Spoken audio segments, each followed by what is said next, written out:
Zachée vient au-devant de Jésus-Christ pour arranger sa vie, mais il ne parle pas que de lui, il parle des fautes qu'il a causées dans la vie des autres et il promet de restituer. Voici une mauvaise manière de confesser. Je fais mal à mon épouse, je lui parle méchamment.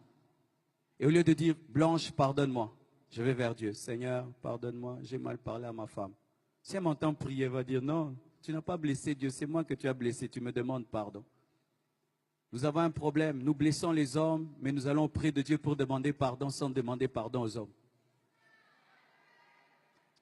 Si tu blesses un homme, tu dois lui demander pardon. Ne demande pas pardon à Dieu seulement parce que tu n'as pas blessé seulement Dieu, tu as aussi blessé l'homme. Tu parles mal à ton frère, demande-lui pardon. Ne dis pas, Seigneur, j'ai blessé les gens avec ma langue. Non, je suis là, j'ai mal. Viens me guérir, dis-moi que tu m'as fait du mal. Tu demandes à Dieu pardon, pardon, Seigneur, j'ai volé. Mais si tu as la voiture de voler, va rendre cette voiture. Tant que tu n'as pas restitué, Dieu ne te pardonne pas. Seigneur, pardonne-moi, j'ai pris le mari d'autrui. Dis à cet homme, rentre auprès de ton épouse, je t'ai volé. Et va chercher cette femme, présente des excuses et rends-lui son mari. Mais si tu demandes seulement pardon à Dieu, alors que tu as blessé ton prochain, ce n'est pas ça la parole de Dieu, parce qu'il y a quelqu'un qui a mal et qui a besoin que tu t'excuses. C'est facile de s'humilier devant un Dieu qu'on ne voit pas, difficile de s'humilier devant un homme qu'on voit. C'est ça le problème, l'orgueil. Oh Dieu, délivre-moi. Arrêtez cela, il n'y a pas que Dieu, il y a aussi l'homme.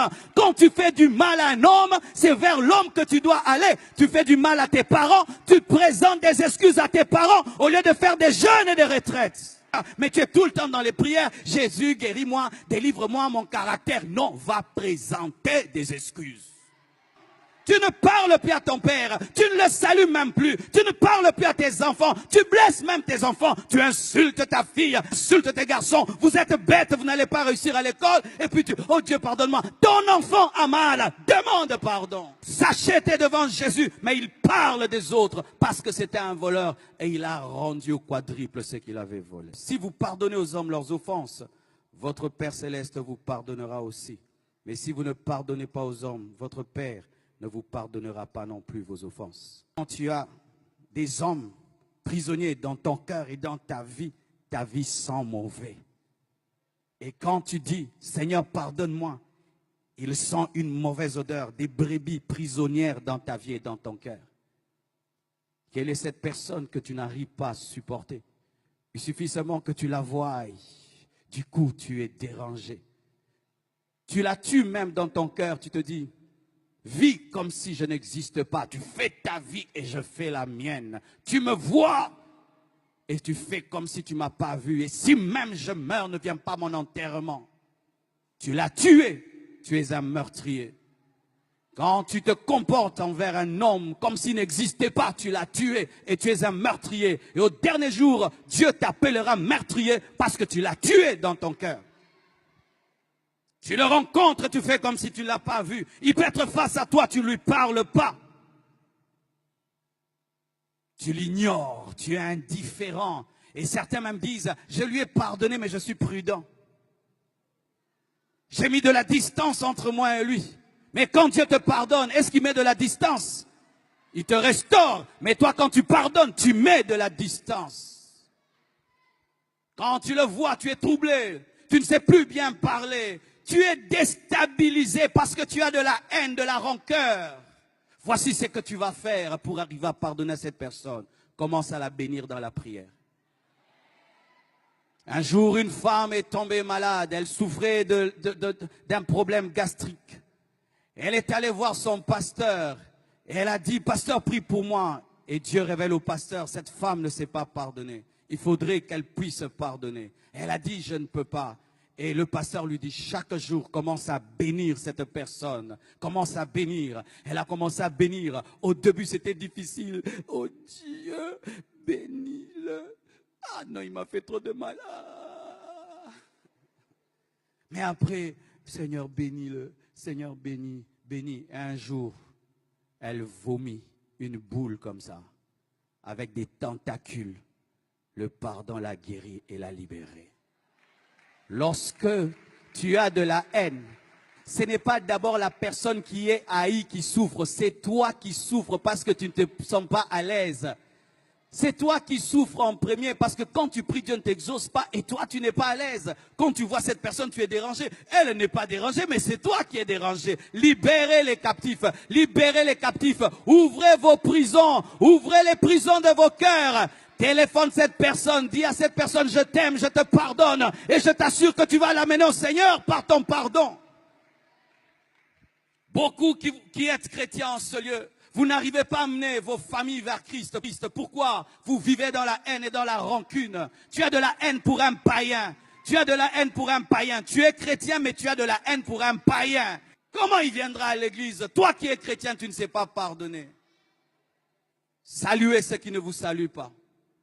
Dites bonjour à ceux qui ne vous saluent pas. Écris-lui un SMS, je te pardonne.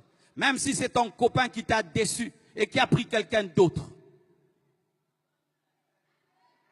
Même si c'est la personne qui a tué ton père, tu dois pardonner. Même si c'est la personne qui est allée, qui a détruit ta réputation, tu n'es plus respecté, tu dois pardonner. Pourquoi? Parce que Dieu t'a tout pardonné. Jésus est mort pour tous tes péchés. Il est mort pour tous tes péchés. Et s'il a tout pardonné, tu dois aussi tout pardonner. Soyez parfaits comme votre Père Céleste est parfait. Lorsque Dieu répand sa pluie, il la répand sur les sorciers et sur les chrétiens. Lorsqu'il envoie le soleil sèche le vêtement du sorcier et du chrétien. Si Dieu peut aimer le mauvais et le bon, toi aussi. Pourquoi tu réclames aux gens d'être parfaits pour les aimer? Es-tu parfait? Que celui qui est parfait en ces lieux, qu'il lève sa main. Lève ta main si tu es parfait. Tu n'es pas parfait, hein? Alors pourquoi tu n'es que dans la condamnation? Il a fait ça, il a fait ça, il a fait ça. C'est pourquoi toi aussi tu as fait ça, tu as fait ça et tu as fait ça. Et d'ailleurs, si on ne met pas ce que tu as fait, mettons les pensées. Tu as pensé ça. Car certains ne font pas le mal, mais ils pensent le mal. Et pour Dieu, la pensée est égale à l'action. Écoutez mes frères et sœurs. Quand je vous vois et je vous parle ainsi, c'est parce qu'une fois dans ma vie, j'ai vu ce qui se passe après la mort. Et depuis que j'ai vu cela, j'ai décidé, quand je parle aux hommes, de leur parler des choses importantes pour leur éternité. Et je vous demande vraiment d'arranger vos vies ce soir parce que l'éternité existe. J'ai eu une vision d'un jeune homme qui était dans le coma, à l'hôpital, et qui avait un grand-père qui lui prêchait la parole. Et son grand-père lui a prêché la parole lorsqu'il est sorti du coma, il lui a présenté Jésus. Et ce jeune, malgré qu'il était malade, a refusé. Et quelque temps après, il est mort. Et voici ce que j'ai vu. Lorsqu'il est mort, il y a eu comme un trou sous son lit. Il a commencé à descendre. Son âme descendait dans le feu. Et je l'accompagnais dans ce feu. J'ai entendu son âme qui parlait, qui disait, « Qui arrêtera ma course et ma descente ?» Et je sentais la joie du diable, des démons, qui était dans la joie de voir cette âme perdue pour l'éternité. Et il regrettait de n'avoir pas écouté son grand-père. Et après, j'ai vu une autre vision. Ce jeune est revenu dans son corps. Et son grand-père lui a prêché et il a été sauvé. Bien-aimé, l'enfer existe. Et ici, il y a des âmes précieuses, tellement précieuses. Et si tu pouvais aujourd'hui faire comme ce jeune homme, pas écouter ton grand-père, mais écouter Jésus, prendre une décision aujourd'hui de faire une vraie repentance, une vraie confession à la lumière de la parole qui t'était présentée. Que Dieu vous bénisse abondamment.